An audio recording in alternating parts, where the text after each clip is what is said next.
And that was my dog Molly barking. Hello again. Welcome to one more session of the 18th annual Transforming the Teaching and Learning Environment virtual conference. Yes, I'm Bob Ailes. You're stuck with me as a moderator. Uh, Keep in mind, we're sponsored this year by the Journal of Educators Online. There's some great refereed articles going back to 2004. You're bound to find something of value if you take a look at it. Uh, you could also submit an article to the journal. Just go to thejeo.com and read all about it. We have with us Kimberly Ball and Christina Cross, both from Lone Star College Online. Kimberly has a master's in history and has been teaching at Lone Star College, full-time faculty member just since 2015, and has taught a variety of online courses. Christina is professor of business, and she has more than 15 years of experience at Lone Star in various teaching, technology, and administrative roles, and was one of the founding faculty members when she joined LSC Online. So, man, it's really great to have you both with us. They're going to talk about communication tips and tricks to easily humanize online courses, and that's always a challenge for everyone. So, I'll turn it over to Kimberly and Christina. Thank you. I'm gonna share my screen real quick. We started this whole presentation because we were at a conference and they were talking about tips for humanizing. Can everybody see the screen? I didn't do it right. Hang on. I forgot to hit the share button. Now it'll work. But now I have to turn the presentation back on. Sorry. So we started this, we were just kind of making a list of kind of the things we do to humanize our courses. Kimberly, Yeah, you're I on the know, wrong screen. I know, I'm sorry. No worries. Let me get out of here. I'm trying to pull up my PowerPoint, but I'm in school, so I have two different accounts and I have the wrong account open. Oh, that's where I want to be, wherever that picture's at. Me too, right? I always tell it I need a beach picture. All right. Now I don't think I'm sharing the right screen either. You're good now. You can see this one with Yep, the I can see the slides. okay. All right. So Christina and I were talking about some of the things that we do to humanize our courses and to communicate regularly with our students. And we were like, wow, we should we should try and present this. So we did, and it was super fun. And then we got invited to be here, and we're super excited about that too. And so thank y'all all so much for coming. This is our baby, and we worked on this like based on the things that we have tried and tested in our own classes. So it's all very much like self-researched. So I will let Christina start, maybe. I don't think I'm sharing the right screen. You are. I can see the slide. Do you see one So slide or do you see all of them?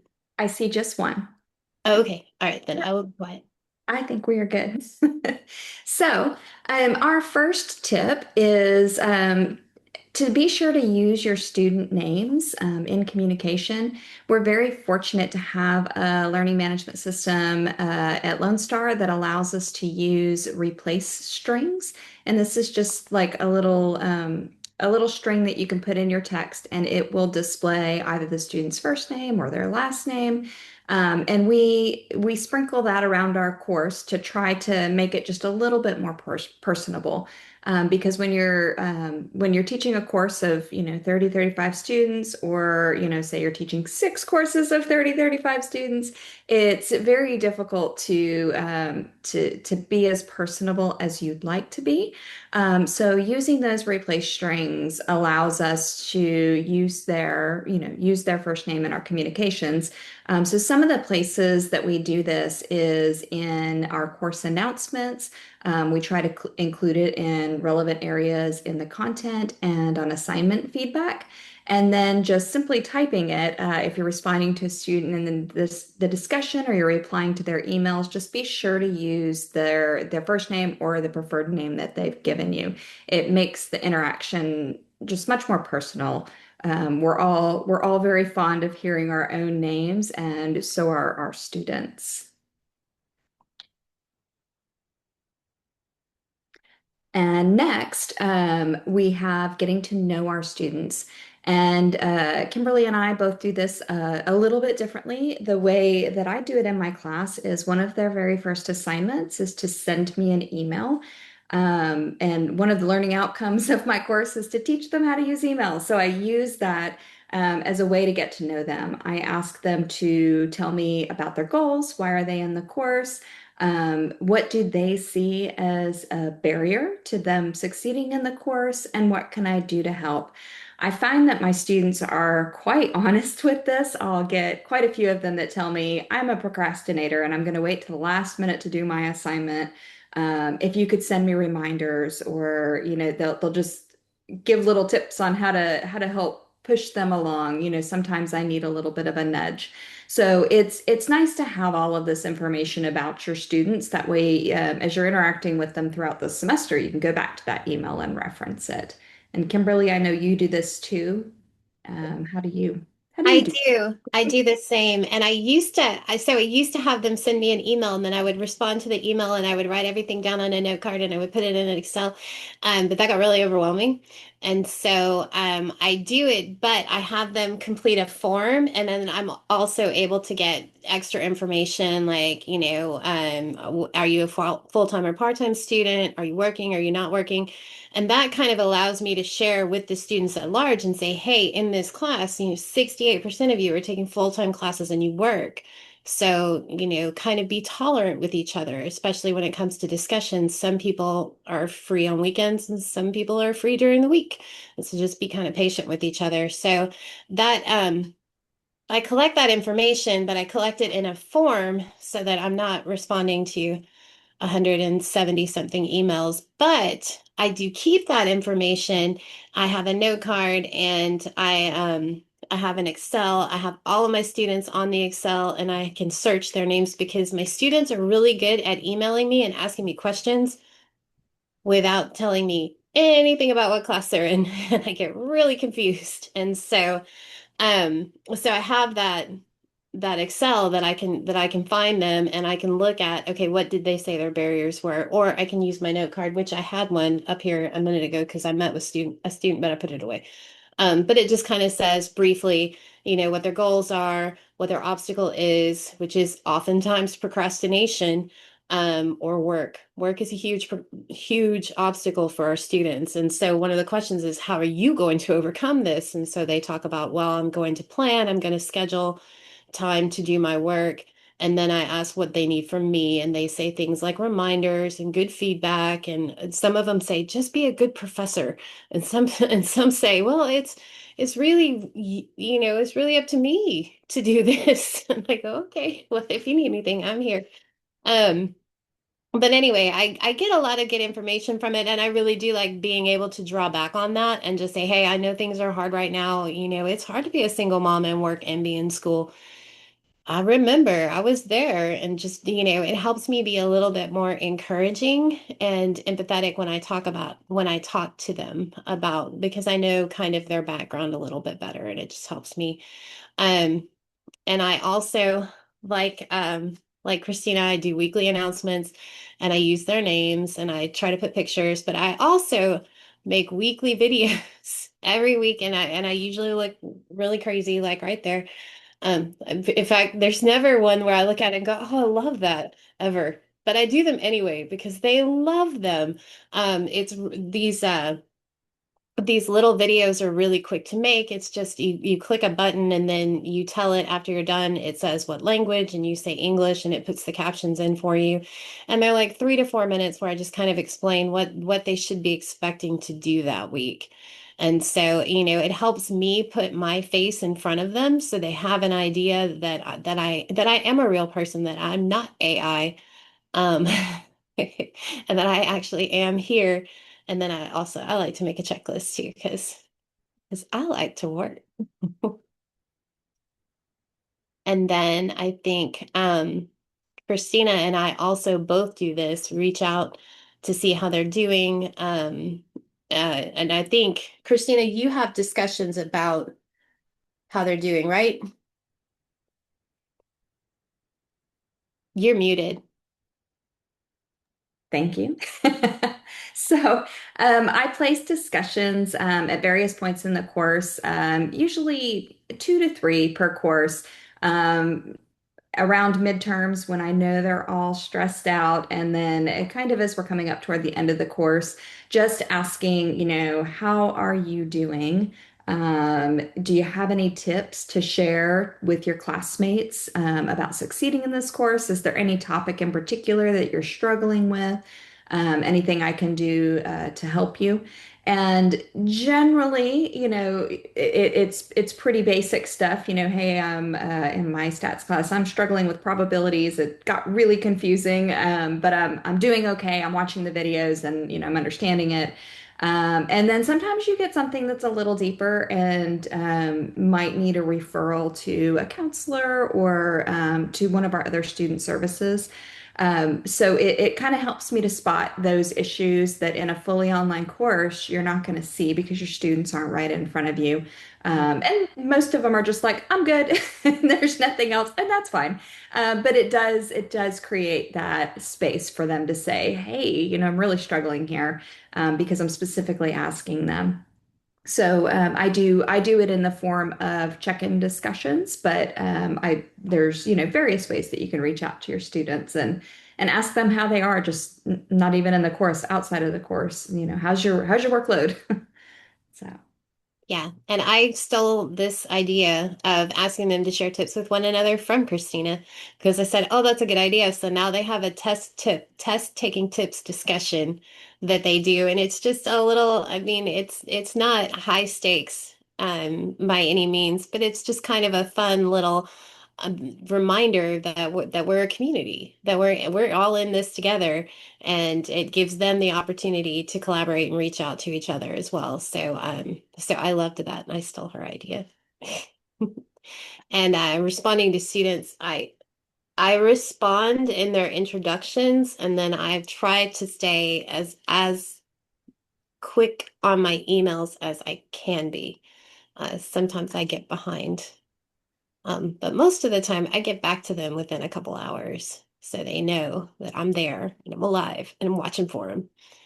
And I try to respond to the ones that shared something. If they just said, I'm good, then I don't usually worry about it. But the Mm. students said, I'm struggling with chapter 6 or this concept, I'll come in and, give them an additional tutorial on that concept or, have them email me. So just making sure that you're not just letting that discussion simmer, because if you post a check-in discussion, you should be reading what they're posting in that discussion and responding to it or forwarding it to a service or something like that. So not one of those discussions that you post at the beginning of the week and you don't look at until Sunday. I kind of try to stay on top of this one throughout the week and make sure that I'm, responding fairly quickly if they have a need. That's a good idea. That's a good idea. Um, so another thing that I do in particular is I make them schedule. Well, I make it a grade. They don't all do it because they'd really rather die.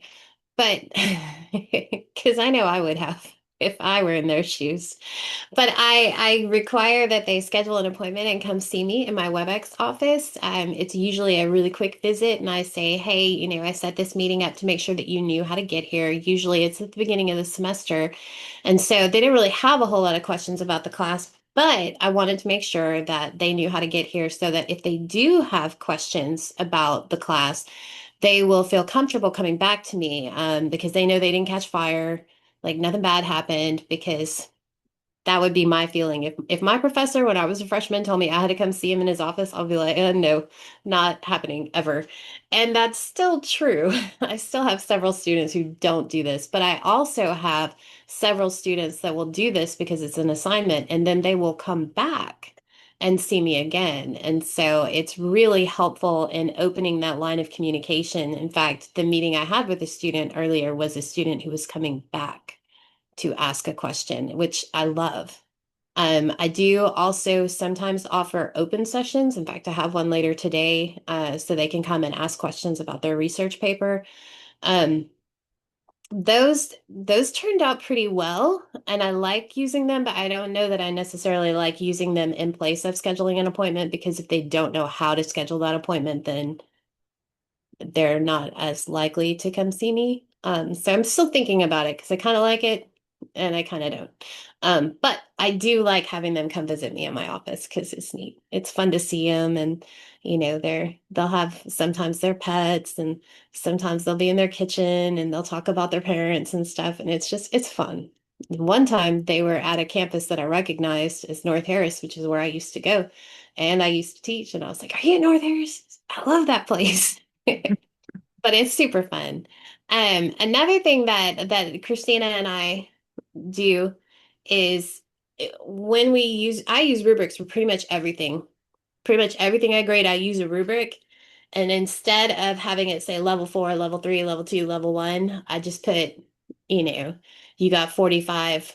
I'm assuming out of 50, like you did excellent, to kind of let them see how that, because if you're looking at level 3 and you don't really have any context of what level 3 is, then it's kind of hard to tell how well you're doing on these assignments. And it's particularly important in my class because the grade is based on points, and there's 1,000 points in the class. And so this assignment is worth 50 points. It's hard for them to tell, is that good? Is that bad? And so it just kind of gives them that extra breath that goes, oh, okay, I did good. I did fine. And then if they were concerned about it, they can always reach out and ask me about that later. So that's what I do. And I think Christina does too, but a little bit differently. Very similar. Mine are named very slightly different, but I did rename the defaults just so that students do have an understanding of where they fall within that rubric. So it's not just 1, 2, 3, 4. So Yeah. yes, very, very similar to what Kimberly showed. All right. And then this kind of goes back to reaching out to them and kind of keeping them on target. Um, and I think that knowing their goals at the beginning of the semester, we can look back and say, hey, your goal was an A, or your goal was a B, and you're close, but I think probably you need to work on this a little bit more, and just give them some reminders. Um, and I think Christina also does this. Yes, and one of the more important things to me is making sure that if if they submitted the assignment but it didn't meet expectation, to give them that encouragement. I know sometimes, especially on the bigger projects, I'll get a submission where I can tell they put some thought into it, and at the very end they just panicked and it's not quite finished. You know, the bottom half of the assignment is missing, or that you could tell that there was thought put in, but it was just really sloppily thrown together at the end. I like to try to give them an encouraging word that, I can really see the effort. I can tell the direction that this was headed, and it was headed in a good direction. Next time, start a little earlier and pace yourself. That way you have time to put the finishing touches on it and improve your score. But I think it is important to acknowledge when you can see that they did put some effort in, and they mismanaged, they procrastinated and mismanaged their time, like they probably knew they were going to do in their when they told you what their barrier would be. But letting them know you have a good head on your shoulders, you can do this. You didn't not do well on this assignment because you can't do this. You did it because you mismanaged your time. Let's work on that skill. And then next time you'll do a much better job. And letting them know that you appreciate the effort that they put into the assignment. So that's kind of what I do on this to try to get them back on target if they're a little bit off. Yeah, that's an excellent idea. And then Christina pointed this out to me the other day when we were going over this PowerPoint to look at it. Um, and so I will let you explain it. Sure. So, one of the things I try to do, particularly in classes where I have high enrollments, is to give bulk feedback. Again, in our learning management system, we can use replace strings in this area, but even without the replace strings, I can go into a grade item and select, say those that made over an 80, select all of those students and give them a certain type of feedback, and then those that were from 70 to 80, give them a different type of written feedback. And so it kind of allows you to give this kind of the feedback that I was telling you about earlier, with a little bit of encouragement, or hey, you did awesome, excellent work on this project, whatever it is that you're wanting to say to them, not necessarily having to type it out for each student. You can do them in little batches through your grade book. So saving yourself a little bit of time and not having to do it on every single assignment submission. Still mind blowing. It's amazing. I'm so excited about knowing how to do this now. And I think this is also something that we both do heavily. I share campus events with my students. In fact, I offer extra credit if they attend campus events. And I serve on several committees that actually create campus events, and I'm working currently with Student Life and the Student Government Association. So it's very exciting for me. And Christina does all sorts of things too. Yes, again, planning and sharing campus events. I'm a sponsor for one of our student clubs. So it's generally a club that is relevant to my students. So I make sure that everyone in my class knows about it. And we also, even though we are a fully online college, we do still plan some in-person field trips, and we've had pretty good attendance. It gives them some time to get together and actually meet each other in person, particularly those that have a similar interest, or are involved in one of our clubs. But it's a nice way to add the human touch to a fully online college. Yeah, and it's also one of the things that I tell my students a lot is, in these student clubs, a lot of times there's officer positions and they're not really highly contested officer positions in my experience.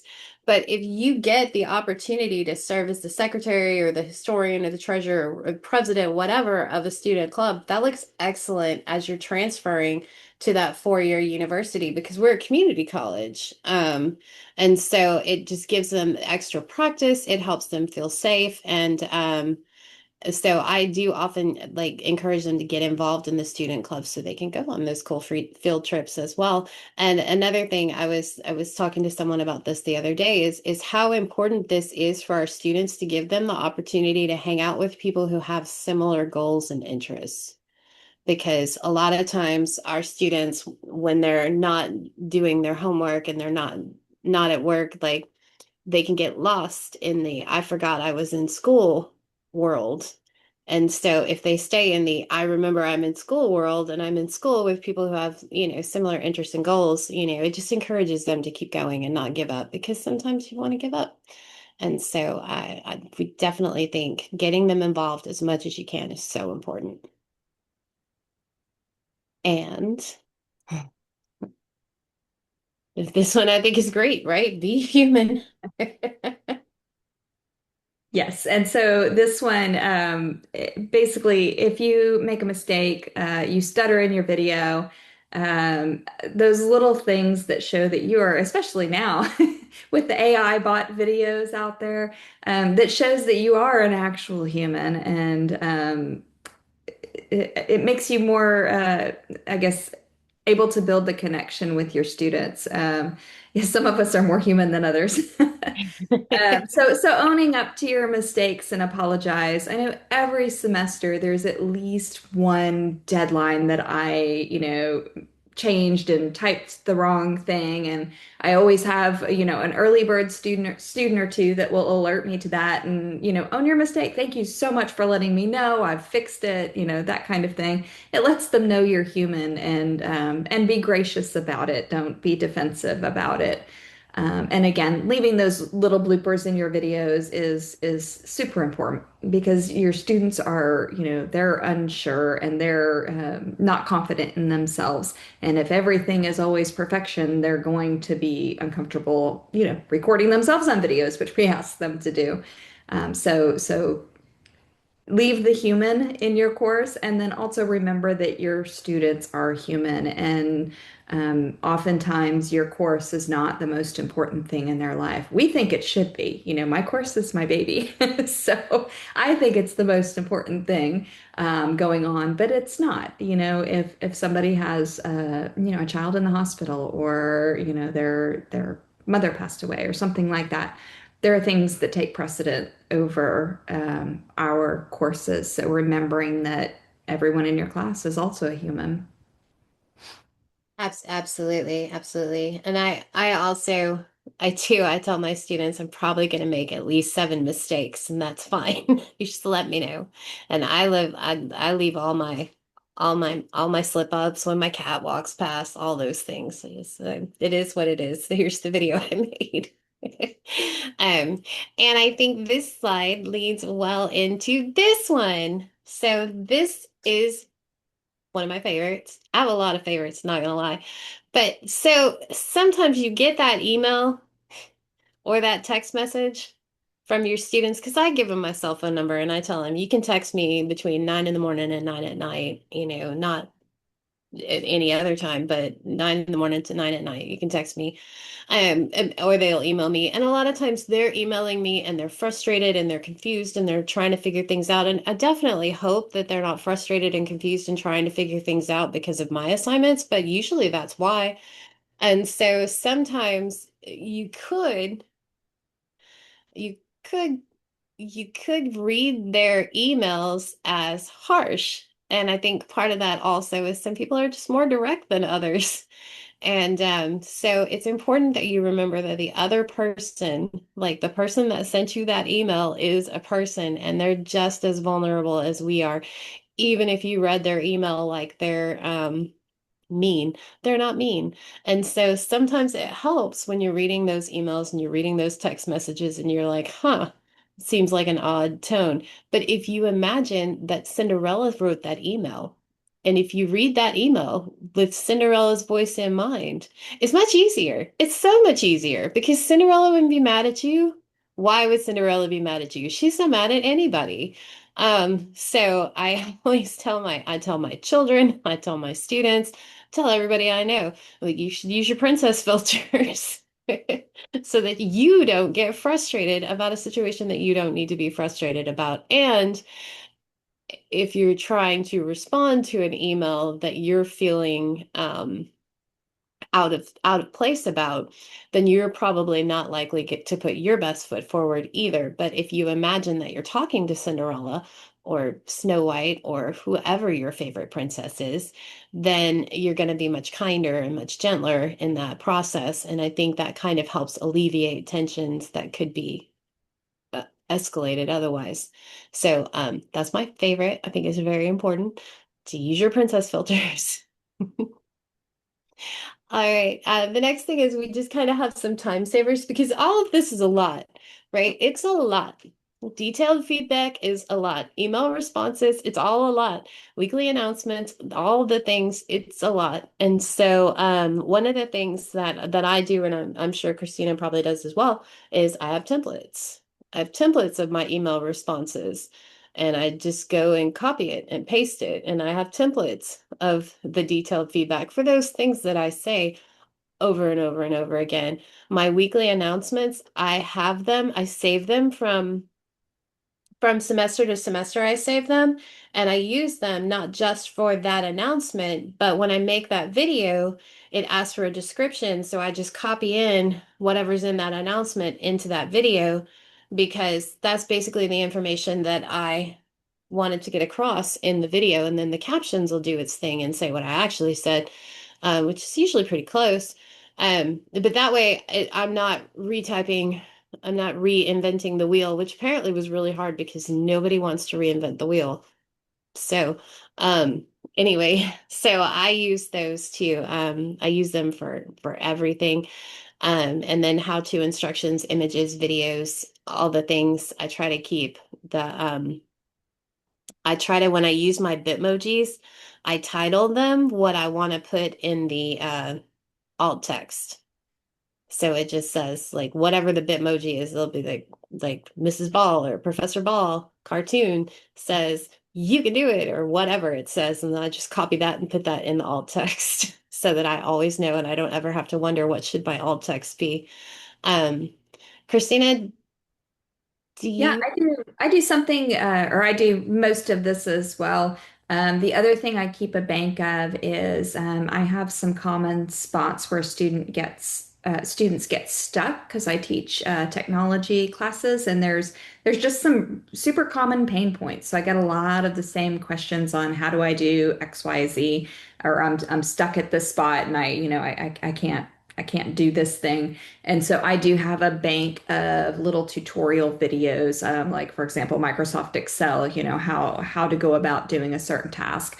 And so I save those. That way, when I know I'm going to get those questions, I can just send them back and a quick video tutorial of how to do that thing. And I refresh them. As Excel changes or as the different applications change. But it's nice to have that bank of videos. I also I'm fortunate to have a Mac, and so I will my Mac users run into a whole different set of problems, and so I have them recorded for both. That way, if I know which system my student is on, I can send them a little video tutorial that's already been recorded, showing them how to get themselves unstuck.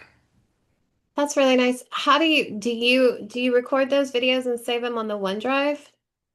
I keep them in our Yuja platform. I used to keep them in YouTube, but now that we have our system has purchased Yuja, so I store them up in the Yuja platform and just send the link on to the student. Okay, I was just wondering about like storage space and running out. Oh, yeah. So, but yeah, so if you can keep it in the cloud that way, Yes. Yeah. that's So I just have to keep the bank of the links of the links to the videos. okay. That's very cool. All right, and that brings us to our final slide. How do you humanize your online courses? Because we know that we've got good ideas, but we also know that you have good ideas and we want to steal them. Or I do anyway. I'm always stealing stuff. So, how about it? What do you do?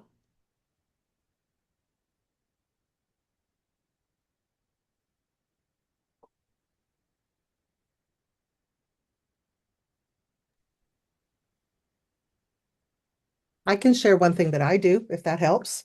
That would be perfect. I use discussion boards in some of my courses to get students to engage with each other in relation to the content, kind of like I do an in-class activity. And I tell them up front that I don't engage in the discussion boards because the minute my voice enters, it tends to shut it down and everyone just agrees with me. But when a discussion board closes, I go through and I read everything and I aggregate kind of a group response to the whole class. And I will sometimes call out students by name and say, Kimmy made a great comment. Have you seen the resource that George shared? And then I email that out to the whole class. And I have found that that helps personalize it and they know that I've read and interacted and they get kind of this big picture view of the class understanding. Plus, I save them from semester to semester and I just revise each year. And so it saves me time. I don't have to build them from scratch each semester. That's awesome. That's awesome. I recently did an AI discussion where I gave them I put them in different groups and gave them different questions. And that's one of the things that I'm gonna have to do is go back and summarize what they said and just give them the answers to all of the questions. Because I'm trying to learn how to introduce AI in my class, or if I want to introduce AI. I'm still at the chaos level. I know that because I attended the session. I'm at the chaos level, but I'm working on it. But anyway, that's a great idea because I was thinking if I do continue this, it probably will get to be something that I could just, kind of keep and then just refresh as needed. So that's awesome. Thank you for sharing. We have, oh, Mentimeter. Do you teach online or do you teach face to face?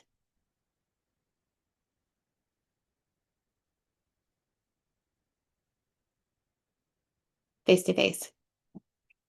Yeah. I think you can still use Menti. I don't know, because I know you can use Kahoots online or in class, but I don't know about Mentimeter. But I know that when people pull out the Mentimeters, I'm like, yay, we're gonna see a graph. We got a graph coming our way. Kahoot and Jeopardy. Yeah, I've never tried Jeopardy. Um, but I used to have my students, instead of a syllabus quiz, they had to beat my Kahoot score. And I would ask them questions and they had to play until they beat my Kahoot score. And I put questions in there that weren't in the syllabus so that they'd have to take it more than once. But now I make them take a syllabus quiz. But then I ask them all sorts of questions in the syllabus quiz. Yeah. But those Kahoots, like, I don't know about Jeopardy, but the Kahoot, like, once it's up and running, it's up and running until you have to update it. What system do you use for Jeopardy?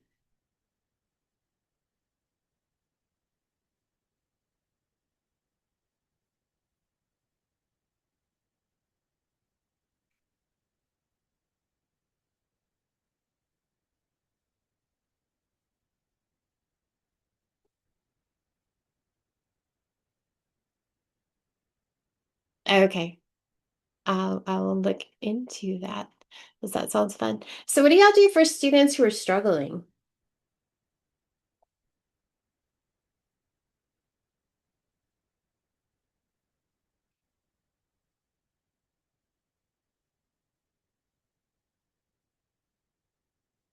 This is always a hot topic for us because on the one hand, we want to have high standards, makeup work and office hours. Yeah, we want to have high standards and we want our students to meet our high standards. And so, but at the same time, we want them to be successful. And we know, like, particularly in our student population, that they're freshmen most of the time and they're working and they're in school and they have a lot of life going on out there. And so it's really hard to find that balance between firm but also looking out for them. So we have an early alert system. And so I usually like I'll email my students and if I don't hear from them, then I'll turn them to early alert and say, hey, I've been reaching out to this student. I can't get a hold of them and I'm really worried about their progress. And then we have faculty, well, not faculty, but we have counselors and advisors that will reach out and they're really good at getting a hold of our students because they will call. I'm not calling. We fight about that too. I'm not calling my students. But I mhm. Sorry, I have open revise and resubmit uh, policy for any assignment that's big enough to be in the syllabus. So not the little class participations, but the module assignments. If they don't like the grade, they're happy to revise and resubmit. So if they're willing to put in the work, they could get an A on everything. That's a good idea. That's a good idea. I give them two attempts at the test. And it's, and they can use a note card. They can use a note card, they can take the test twice. And so I hope that in that way it kind of reduces their anxiety about it and maybe gets them to focus and study because it's a multiple choice. So there's always the concern that they're just going to pick random answers till they're done. So I like giving them the extra opportunities, but I hate regrading. I don't like regrading. So I have a strict policy of I don't regrade because I don't like it. Christina, do you regrade? Does anybody else regrade? because it's very kind. I will drop their lowest score. So I give them feedback and then I don't go back and regrade. On some of the technology classes, I do allow them to um, resubmit some of those, but like written essays, I don't. I don't go back and regrade. But again, I do make room for I had a really bad week or, just didn't understand this one by dropping that lowest score. Yeah. What about late work? I'll take late work. No late work. Nope. I'll take late work up until Yep. the last minute. And I I'll get take them, really I give them irritated. grace and they can turn it in by like Monday night. But if it's after Monday night, I send them a very kind email and say, I see that you missed your deadline. Don't worry, I drop your grade. But next time, make sure and write this one down and start early. So, I try, if they get it in early, say an hour before the deadline, they get a couple more points. Mhm. And a half hour before, they'll get a few. It's kind of a positive incentive. Yeah, I know instructors that give them extra for turning it in early to get it out of the way so that they can get it graded. And I was just thinking, speaking of being human, I graded an assignment that was supposed to be due on the 9th, and I didn't realize that I had set the due date for like the 16th, and I graded it. And I said, for those of you who decided not to do this, no worries, it's fine. It was only 10 points. You're okay. And and then they started emailing me. They're like, but it says it's due the 16th. And I was like, no, that was so silly. It's not supposed to be that. No, it's not. I go, oh, I'm so sorry. I definitely meant for it to be due on the 9th. But anyway, I still make all those mistakes too. So, and I don't like, I count it late. Like everything is due by 9. Everything is due by 9 o'clock on Monday night because I want them to go to bed because bed is good for you. Also, I'm not going to answer emails after 9. So it doesn't seem right to have the due date midnight and I'm not awake anyway. So, but I tell them I won't count it late as long as you turn it in before 7 in the morning.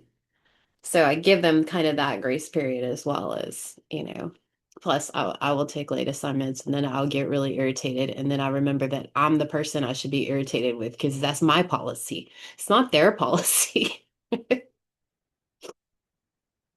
But so what LMSs do y'all use?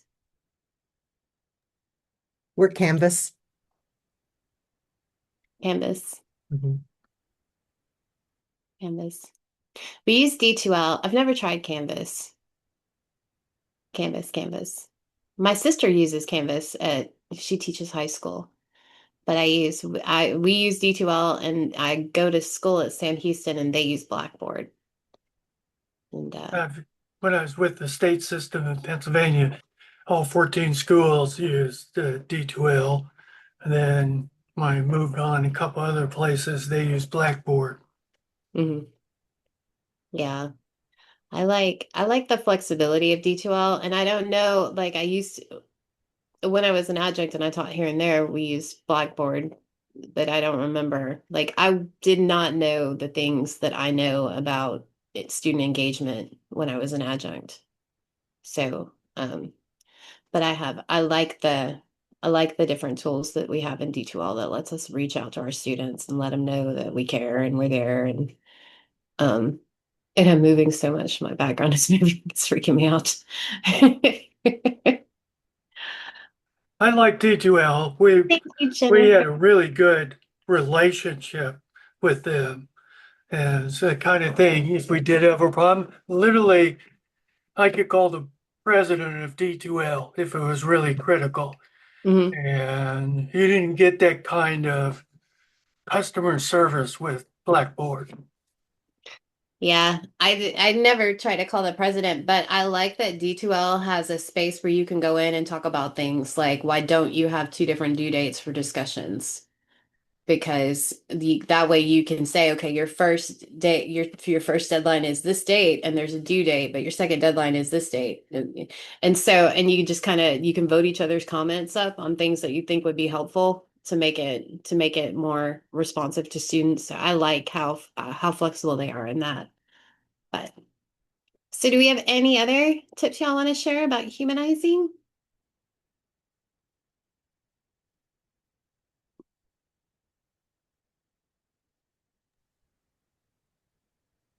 I really appreciate this opportunity to come out and get to steal Christina's ideas some more.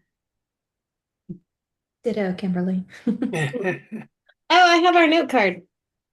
This note card I made from so we did this session and we were talking about different things that everyone did after we did it like we are now.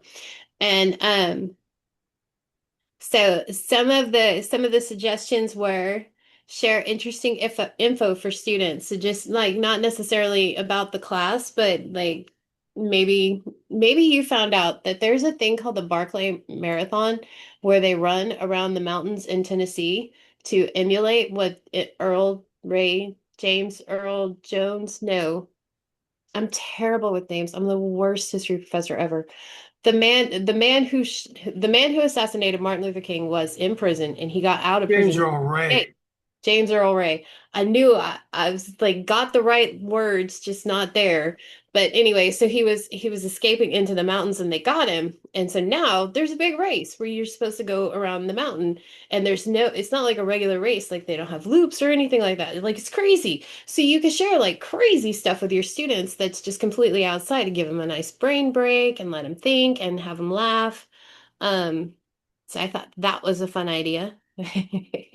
Live pop-in sessions that you can record about questions. Like if you did your WebEx videos, you could just record it and then you could make it available online. You can poll your students to find out how they're feeling about things. Someone suggested adding support links to the rubrics, which I thought was a really good idea. So that like if students are not doing well with the grammar part, you could post a link to tutoring and say this might help you, or here's, the link to Purdue OWL to help you with your citations and stuff like that. So I thought those were really cool ideas. And sending thank you announcements after people submit their work because it's a lot. So anyway, those were the ideas that we collected that I meant to type up and share with Christina a long time ago. And I think that's all we have. Well, that was good. Oh yeah. No, you're right. It's oftentimes difficult to humanize a course with distant students, and anything you can do to make them feel that they're recognized, that they're part of the group is a bonus. And so I appreciate you two taking the time to join us to do this.